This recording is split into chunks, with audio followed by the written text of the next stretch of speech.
नमस्कार, जोहार झारखंड देख रहे हैं आप और मैं हूं आप सबके साथ सोनाली सिंह।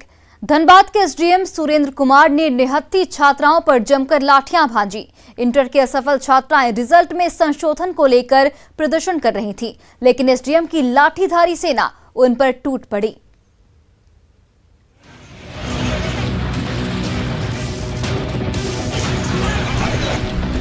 धनबाद कलेक्ट्रेट के अंदर मीटिंग चल रही है और बाहर एसडीएम की फौज निहत्थी छात्राओं पर डंडे बरसाए जा रही है। ये वर्दीधारी तो छात्राओं को धकिया ही रहे हैं। खुद एसडीएम साहब भी डंडे लेकर कूद पड़े हैं। इस लाठीबाज एसडीएम का नाम है Surendra Kumar. Law and order संभालने की जिम्मेदारी इन्हीं अफसरान के कंधे पर है। लेकिन जब नंबरों में गड़बड़ी की फरियाद लिए छात्राओं की टोली कलेक्ट्रेट का दरवाजा खटखटाने पहुंची तो पता नहीं कौन सा पहाड़ टूट पड़ा कि पुलिस तो पुलिस, खुद एसडीएम सुरेंद्र कुमार ने लाठी उठा ली और उसी लाठी से इन छात्राओं पर ऐसी बेरहमी दिखाई कि जिस किसी की भी नजर उनकी हरकत पर पड़ी उसका खून खौल उठा। देखिए किस तरह से एसडीएम साहब इन निहत्थी छात्राओं पर टूट पड़े हैं। ये देखिए कैसे लाठियों से छात्राओं पर वार कर रहे हैं जिन्हें इस देश का भविष्य माना जाता है। इस छोटे से कमरे में गुहार लगा रहे ये हुजूम अपने भविष्य को लेकर चिंतित था, लेकिन उनकी चिंता सुनने के बजाय एसडीएम और उनकी लाठीधारी सेना इस निहत्थी भीड़ पर ऐसे टूट पड़ी जैसे उन्होंने कितना बड़ा गुनाह कर दिया हो। ये छात्र छात्राएं बार बार गुहार लगाते रहे, अपने साथ हो रहे अन्याय की आवाज उठाते रहे, लेकिन न तो एसडीएम साहब ने कुछ सुना और न ही उनकी बहरी सेना ने। हर कोई उन्हें भेड़ बकरी की तरह थकियाता रहा और फिर भी वो शांत न हो तो मुंह बंद करने के लिए लाठियों से बेदर्दी दिखाने लगे, जिसमें कई छात्र छात्राओं को गंभीर चोटें लगी।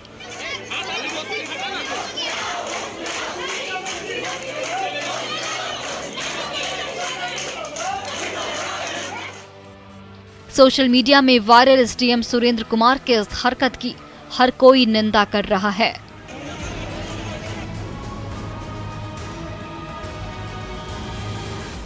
संजय गुप्ता, न्यूज़ 18 धनबाद।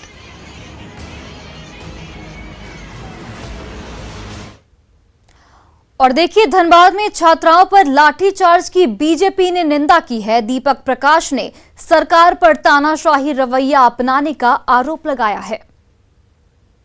लाठीचार्ज किया गया, उनके साथ अन्यायपूर्ण व्यवहार किया गया। यह एक बहुत ही घोर आपत्तिजनक है और इसकी निंदा हम करते हैं और सरकार को भी चेतावनी देना चाहते हैं कि अपने तानाशाही प्रवृत्ति से आप बाज आइए। राज्य की जनता आपसे अब निजात पाने के लिए अब सड़क पर उतरने के लिए तैयार है। धनबाद में जज उत्तम आनंद की मौत मामले में सुप्रीम कोर्ट ने झारखंड सरकार को कड़ी फटकार लगाई है। सुप्रीम कोर्ट ने जज की मौत को स्टेट फेल्यूर बताया है और जजों की सुरक्षा को लेकर 1 सप्ताह में हलफनामा मांगा है। जज की मौत मामले पर सुप्रीम कोर्ट की तल्ख टिप्पणी। सुप्रीम कोर्ट ने कहा, जज की मौत राज्य की विफलता।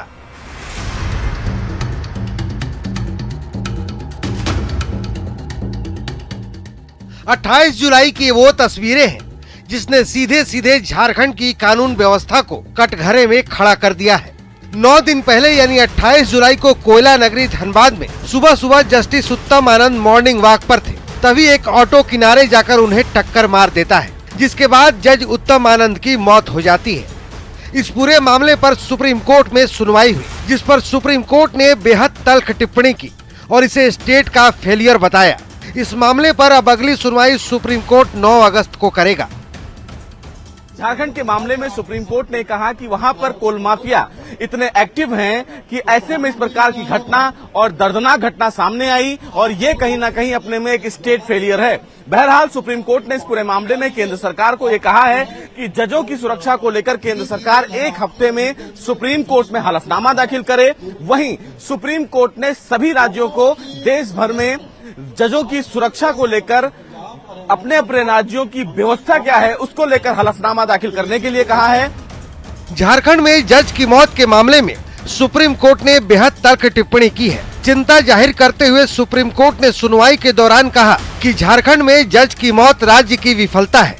धनबाद में कोल माफिया सक्रिय है, ऐसे में जज उत्तम आनंद को सुरक्षा दी जानी चाहिए थी। सुप्रीम कोर्ट ने सभी राज्यों से 17 अगस्त तक जवाब मांगा है।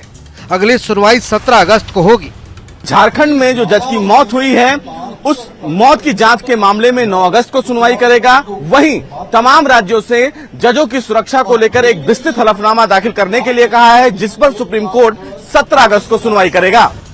फिलहाल सीबीआई की 20 सदस्यीय टीम जज हत्याकांड के एक सच का पता लगाने में जुटी हुई है। जज उत्तम आनंद की मौत हत्या थी या हादसा, सीबीआई एक सबूत जुटाकर पूरे मामले को खंगाल रही है। न्यूज 18 के लिए दिल्ली से सुशील कुमार पांडे की रिपोर्ट।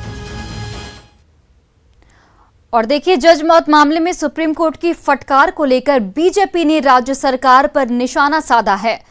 बाबूलाल मरांडी ने अब तक एसएसपी पर कार्रवाई नहीं होने पर सवाल उठाए हैं।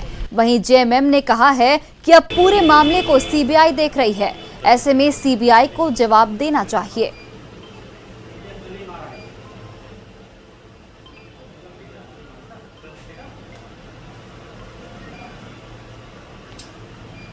तो देखिए, जो झारखंड का जज मौत मामला है वो काफी तूल पकड़ता जा रहा है। सुप्रीम कोर्ट ने भी झारखंड सरकार को कड़ी फटकार लगाई है, जिसके बाद बीजेपी ने सरकार पर सवाल भी उठाए हैं।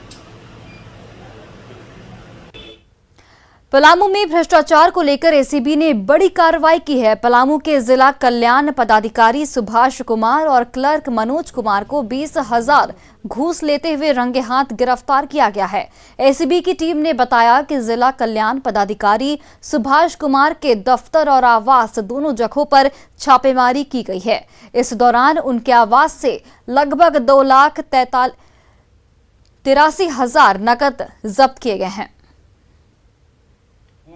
बनाने के लिए, तो उसी के निर्माण के लिए जिला कल्याण पदाधिकारी और उनके सहायक द्वारा पैसा मांगा जा रहा था। पहले तो कहा गया कि 3% के हिसाब से 50,000 लगेगा, फिर 40,000 लगेगा, लेकिन 20,000 आज लेते हुए वो रंगे हाथ पकड़े गए।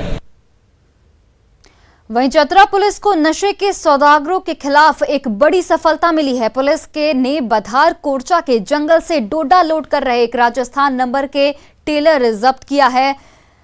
एसडीपीओ अविनाश कुमार ने बताया कि एसपी ऋषभ कुमार झा को गुप्त सूचना मिली थी कि कुछ तस्कर राजस्थान के टेलर में डोडा लोड कर रहे हैं। हालांकि तस्कर मौके से फरार बताए जा रहे हैं। अनुमंडल पुलिस पदाधिकारी चतरा के नेतृत्व में एक टीम बनी। टीम ने जाकर के वहाँ छापेमारी किया। छापेमारी में एक राजस्थान नंबर की गाड़ी जो RJ09GA4874 है, उसमें लगभग 332 किलोग्राम अवैध डोडा लोड करते हुए पाया गया। अंधेरे का लाभ उठाते हुए तस्कर वहाँ से फरार हो गए।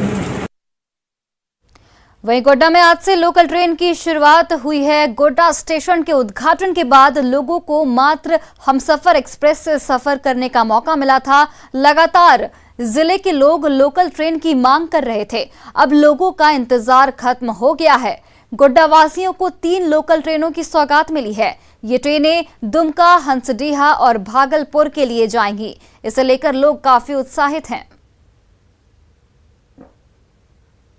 अच्छा लग रहा है। हाँ, अब बहुत बस में तो बहुत दिक्कत होता था, लेकिन अब ये ट्रेन के खुलने से बहुत आराम है। हाँ, सच में बहुत खुशी। बस में तो बहुत हम लोग धक्का मुक्की पूरा होता था। धक्का मुक्की तो नहीं होता था, लेकिन बहुत उल्टी हो जाता था। बहुत गोड्डा वासियों के लिए एक नई सौगात, 3 ट्रेनों की सौगात गोड्डा को मिली है, जो गोड्डा से हंसडीहा, दुमका और भागलपुर के लिए जाएगी। ये एक ट्रेन जो यहाँ लगी हुई है, ये भागलपुर से आई है। ये एक खुशियों का माहौल है गोड्डा वासियों के लिए कि गोड्डा को ये नई ट्रेन मिली है। गौरव झा, न्यूज़ 18, गोड्डा।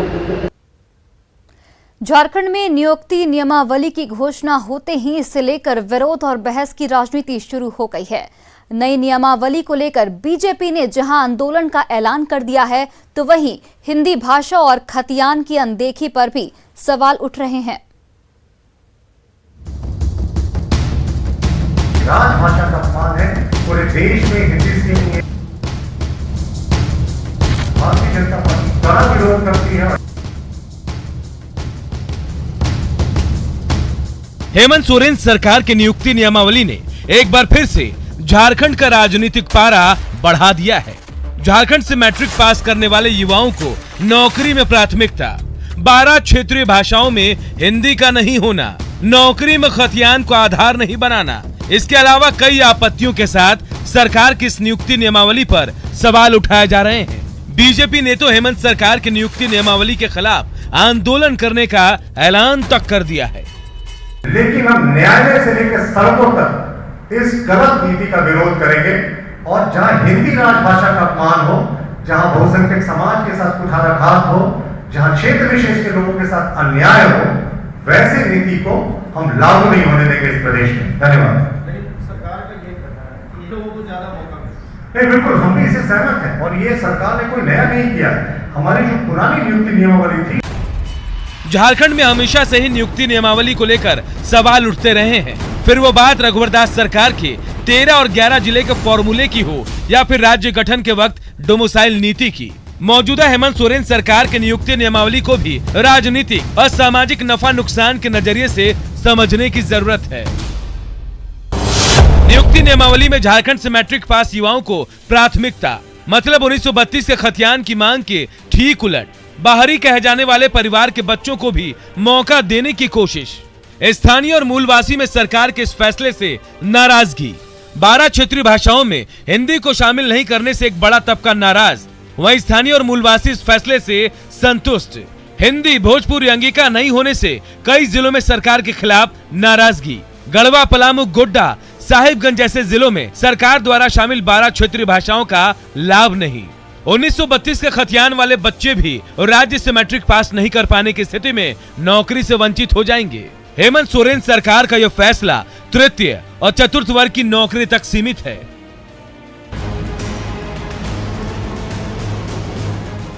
तो सरकार की नीति और नियुक्ति नियमावली को समझने वाले जानकारों के मन में भी कई सवाल हैं। उनकी माने तो क्षेत्रीय भाषाओं को बढ़ाना सही है, लेकिन हिंदी को उपेक्षित करके नहीं। जबकि युवा मानते हैं कि क्षेत्रीय भाषा को बढ़ावा तो मिलेगा, लेकिन 1932 के खतियान को आधार नहीं मानना सही नहीं है।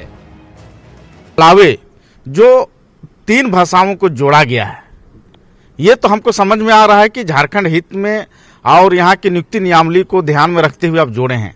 लेकिन दूसरी तरफ सबसे बड़ी खामी इस व्यवस्था में अभी नजर आ रही है कि हिंदी हमारी राष्ट्रीय भाषा है और राष्ट्रीय भाषा होने के नाते सभी नियुक्ति नियमावली में उसको जगह देना चाहिए, क्योंकि यहाँ नियोजन का आधार मैट्रिक और इंटर बनाया गया है, जबकि इनका वादा था और हम लोग चाहते हैं कि यहाँ का झारखंडी हित के लिए खतियान के आधार ही नियोजन नीति लागू बनना चाहिए था। दूसरी बात, उन्होंने हम लोग को बहुत उम्मीद था कि ओबीसी को 27% आरक्षण मिलना चाहिए, क्योंकि जब से झारखंड का निर्माण हुआ है ओबीसी को बिहार समाज 27% मिलता था, अब 14% किया गया है और वो भी नहीं मिला, इसीलिए हम लोग के हित में नहीं है। हेमंत सरकार ने जो नियुक्ति नियमावली बनाई है उसमें शायद कुछ संशोधन की जरूरत पड़ेगी। वैसे सरकार अपने स्तर पर संतुलन बनाने में जुटी है, लेकिन राजनीतिक बयानबाजी के बीच सरकार का संतुलन कितना संभलता है और कितना बिगड़ता है, ये तो आने वाला वक्त ही तय करेगा। अविनाश कुमार, न्यूज़ 18, रांची। हिमांशु शेखर चौधरी ने आज झारखंड राज्य खाद्य आयोग के अध्यक्ष का पद संभाल लिया। इस मौके पर खाद्य आयोग के सभी सदस्यों और कर्मचारियों ने फूलों का गुलदस्ता देकर उनका स्वागत किया। हिमांशु शेखर चौधरी ने प्रभार ग्रहण करने के बाद आयोग के सभी सदस्यों के साथ समीक्षा बैठक की और आयोग के कार्यों पर पारदर्शिता पर विशेष ध्यान देने की सलाह दी। हिमांशु शेखर चौधरी ने कहा कि खाद्य आयोग एक्ट में प्रदत्त अधिकारों के माध्यम से हर जरूरतमंदों तक गुणवत्तापूर्ण खाद्यान्न उपलब्ध कराने की दिशा में हर संभव प्रयास करेंगे। उन्होंने ये भी कहा कि खाद्य आपूर्ति मंत्री रामेश्वर उरांव से भी उनकी मुलाकात हुई है।